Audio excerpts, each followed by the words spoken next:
তোমরা কি চিনতে পারছো এটি কিসের ফুল?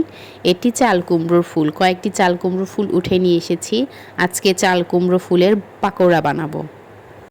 ফুলগুলো পানিতে ধুয়ে নিতে হবে।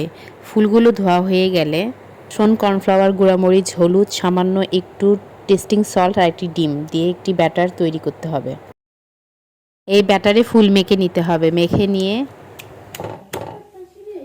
ডিরেক্ট দিতে হবে তেলের মধ্যে।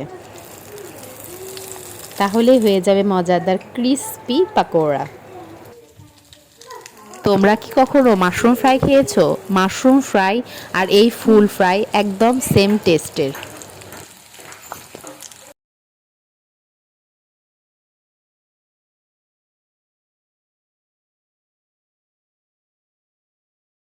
এই তো একে একে আমি ফুলগুলো সব উঠিয়ে নিয়েছি। সস দিয়ে পরিবেশন করব।